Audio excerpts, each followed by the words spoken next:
ஸ்ரீ சாய் சச்சரித்திரம் எல்லோருக்கும் ஆனந்தம் அளிக்கும். பாமரனாகிய என்னுடைய சக்தி எம்மாத்திரம்? அவருடைய கீர்த்தியை என்னால் எப்படி பாட முடியும்? பக்தர்களின் மீது உண்டான பிரீதியால் அவரே இந்த போதியை கிருபையுடன் வெளிப்படுத்தியிருக்கிறார். அந்த சாயின் பாதங்களில் நான் வீழ்ந்து வணங்குகின்றேன். கதை கேட்பவர்களுக்கு வந்தனம் செய்கின்றேன். ஞானியரையும் சாதுக்களையும் சான்றோர்களையும் வணங்குகின்றேன். சாயி சகஜமாகவும் வேடிக்கையாகவும் பேசுவார். ஆனால் அந்த வார்த்தைகளின் கர்ப்பத்தில் பூரணமான நீதி நெறிகள் நிறைந்திருக்கும். அவரை சூரியனுக்கு உபமானமாக கூற முடியாது. ஏனெனில் சூரியன் மாலையில் மறைந்து விடுகிறான். சந்திரனுக்கும் ஒப்பிட முடியாது. ஏனெனில் சந்திரன் தேய்ந்து வளர்பவன். சாயி எப்பொழுதும் சம்பூர்ணமானவர்.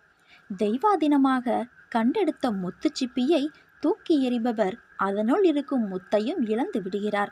நன்மை பயக்கக்கூடிய விஷயங்களில் எவரும் உதாசீனம் காட்டக்கூடாது.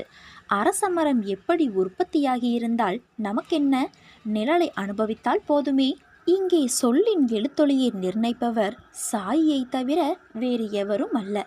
கேட்கப்படும் விஷயமும் கேட்பவரும் கேட்கும் செய்கையும் அவரே ஆவார். இம்மூன்றும் ஒன்றுபட்டவையே என்பதை மறந்துவிடக்கூடாது. காதிகள் பயபக்தியுடன் உசாராக இல்லாமலோ மனம் லயிக்காமலோ படிப்பது பாராயணமாகுமோ?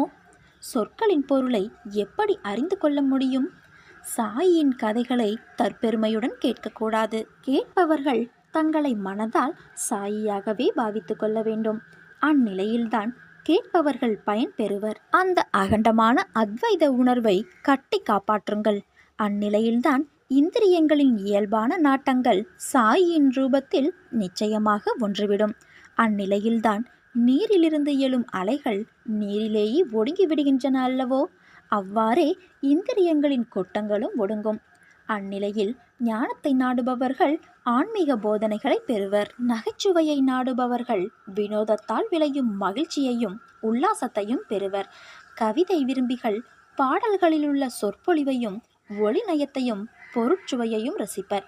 இவ்வாறாக ஸ்ரீ சாய் சச்சரித்திரம் எல்லோருக்கும் ஆனந்தம் அளிக்கும். உனக்கு ஒரு கடிதம் வரும். நீ அதை கொண்டாடுவாய். உன்னை விருந்துக்கு அழைப்பார்கள். என் விபூதியை நெற்றியில் அணிந்து கொள். நடக்கும் அற்புதங்களை பார்.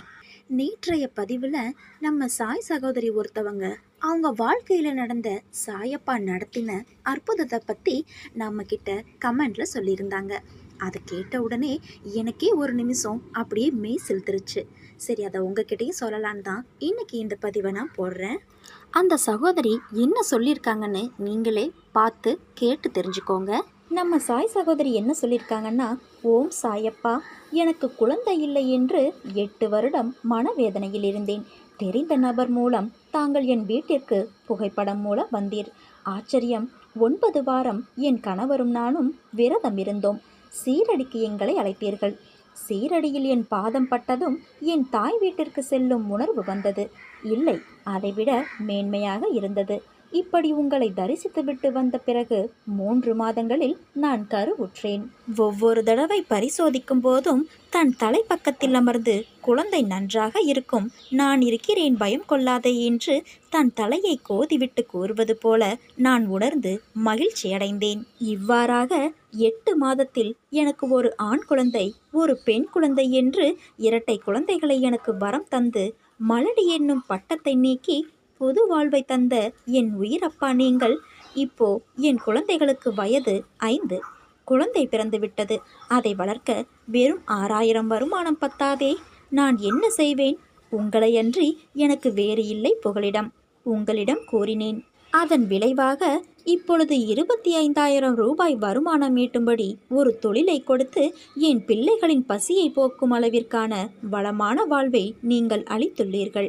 இனி என் ஆசை, என் குழந்தைகளை வளர்த்து ஒரு தாயாக என் கடமைகளை முடித்த பிறகு உங்கள் அருகிலேயே இருக்க வேண்டும்.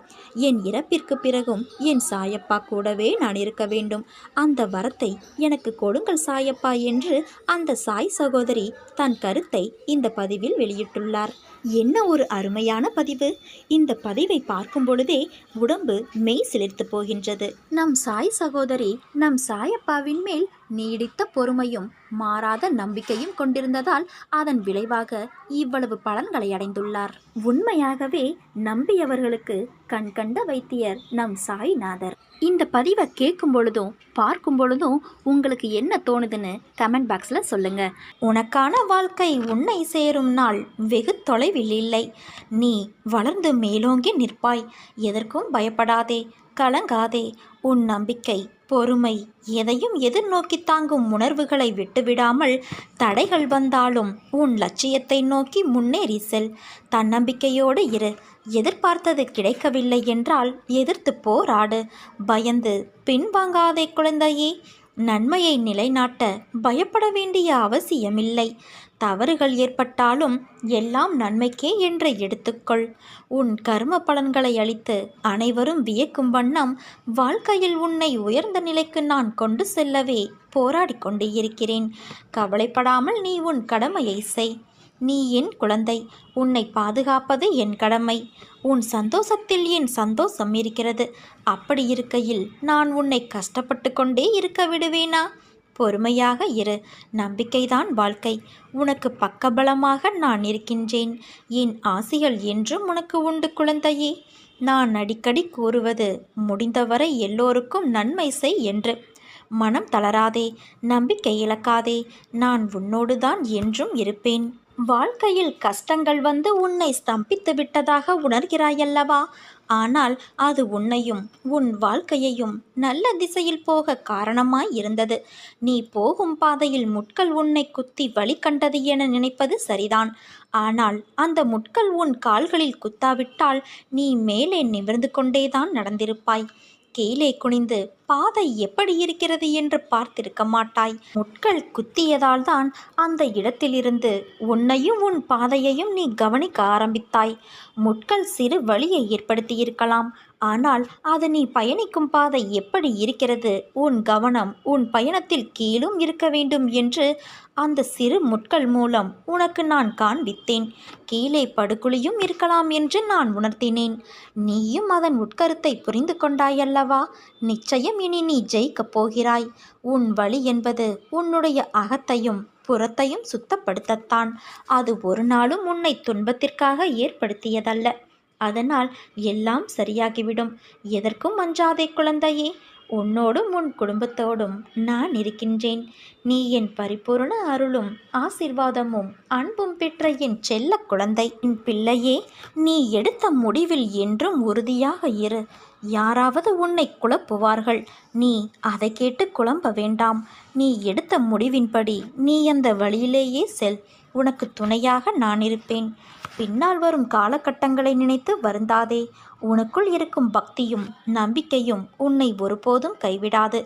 எல்லா காலகட்டத்திலும் நான் உன்னோடு இருப்பதால் உனக்கு எதுவும் நேராது. அஞ்சாமல் உன் முடிவை சரியாக செயல்படுத்தி உன் வாழ்வை மகிழ்ச்சியான வழியில் கொண்டு செல். நிச்சயம் நல்லதே நடக்கும். நீ உயிராய் நினைத்த உறவு எல்லாம் உன்னை ஒதுக்கிவிட்டதே என்று கலங்காதே. உனக்கு உயிராக இருந்து உனக்கு என்ன தேவையோ அதை அனைத்தையும் நான் உனக்கு செய்து தருவேன். அதனால் எதையும் நினைத்து வருத்தம் கொள்ளாதே குழந்தையே.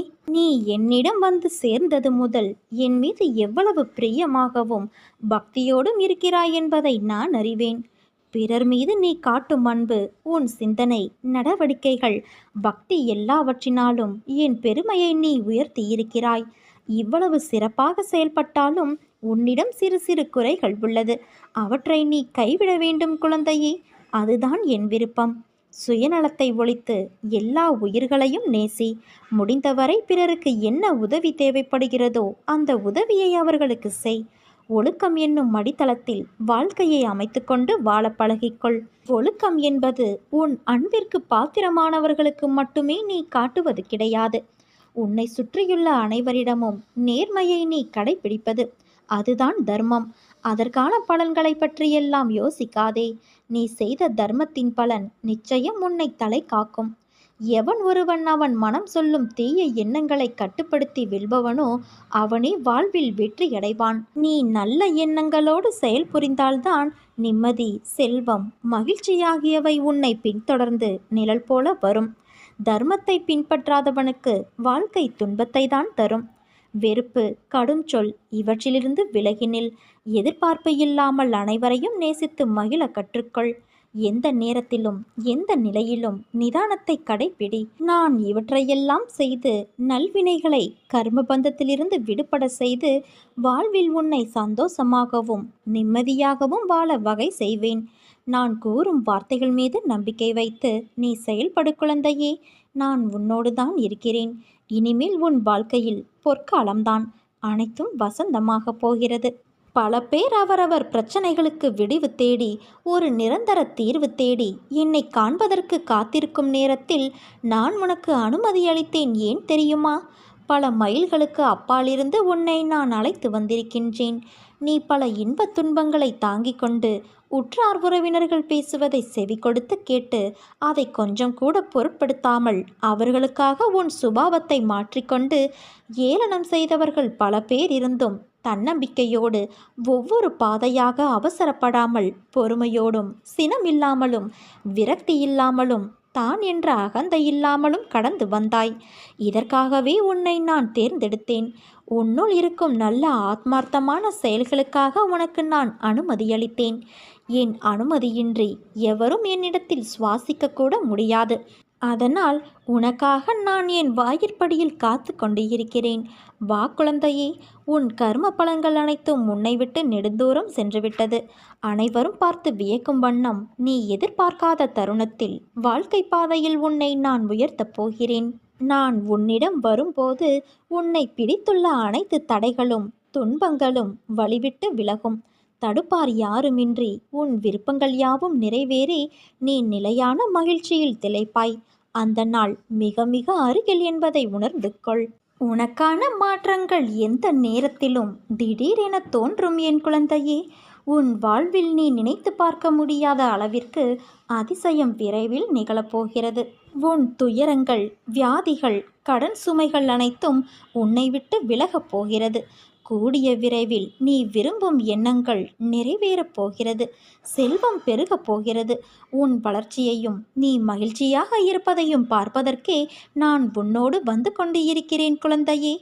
துயரங்களின் தாக்கத்தை தாங்க முடியவில்லையே என்று புலம்பாதே. உன் பாரத்தின் பெரும் பகுதியை நான் உனக்காக சுமந்து கொண்டு இருக்கிறேன். உன்னை நான் எந்த நேரத்திலும் கைவிட மாட்டேன். நிழலாக என்றும் உனக்காக நீ செல்லும் இடமெல்லாம் நான் இருப்பேன். ஏதோ ஒரு ரூபத்தில் நிச்சயம் உனக்கு துணை இருப்பேன். மனதையும் வாக்கையும் செயலையும் ஒருமுகப்படுத்தி நேர்மையாகவும் உள்ளபூர்வமாகவும் செயல்படுத்த பழகிக்கொள். அவ்வாறு நீ உன் வாழ்வில் செயல்பட துவங்கினால் உன்னுடைய துக்கங்கள் அனைத்தும் ஒரு முடிவுக்கு வரும். அனைத்து துன்பங்களும் விலகும். உன் வாழ்வில் என்ன நடந்தாலும் அது உன் நன்மைக்காக மட்டுமே நான் நடத்துகிறேன் என்பதை நம்பு. என் குழந்தையாகிய நீ எதற்கும் பயப்பட வேண்டாம். எல்லாம் நீ விரும்பியது போல நல்லதாகவே நடக்கும். எல்லா மங்களங்களும் விளையும். எந்த ஒரு சூழ்நிலையிலும் கவலை கொள்ளாதே.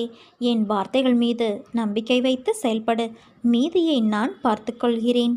உன்னுடைய பாரங்களை என் பாதங்களில் சமர்ப்பித்து விடு குழந்தையே. எதற்காகவும் கலங்காமல் தைரியமாக இரு.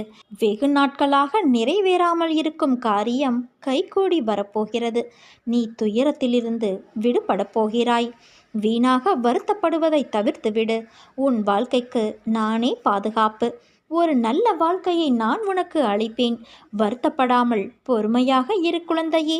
முன்பு செய்த கர்ம வினையின் காரணமாக இப்போது நீ பலனை அனுபவித்து வருகின்றாய். பல இழப்புகள், உறவுகளிடத்தில் அவமரியாதை, பல எதிர்ப்புகள், அனுபவித்த கஷ்டங்களை சொல்ல வார்த்தைகள் இல்லை. உன் வாழ்க்கை தரத்தை நிர்ணயிக்கப் போவது நான். உன் வாழ்க்கை தரத்தை மாற்றியமைப்பது என் பொறுப்பு. உனது வம்சாவளி நன்றாக செழிக்கப் போகிறது. அந்த தருணத்தில் உனக்கு நான் அள்ளி அள்ளி தரப்போகிறேன். எதுவும் நிரந்தரமில்லை. எதையும் வெளியில் காட்டிக்கொள்ளாமல் இருக்கும் உனது நற்குணம் எனக்கு பிடித்திருக்கிறது. உன்னை பாதுகாத்து கரை சேர்ப்பது என் பொறுப்பு. தன்னம்பிக்கையை மட்டும் இழந்து விடாதே தங்கமே. உனக்கு நான் இருக்கிறேன். உனக்கான இலக்கை நோக்கி நீ போய்கொண்டே இரு. எல்லாம் குணமாக போகிறது. உன் உடல், உன் இதயம், மனம், காயம் இப்படி என அனைத்தும் குணமாக போகிறது. உன் ஆன்மா உன்னை சரி செய்கிறது. உன் மகிழ்ச்சி எப்போதும் உனக்கு திரும்பி வரப்போகிறது.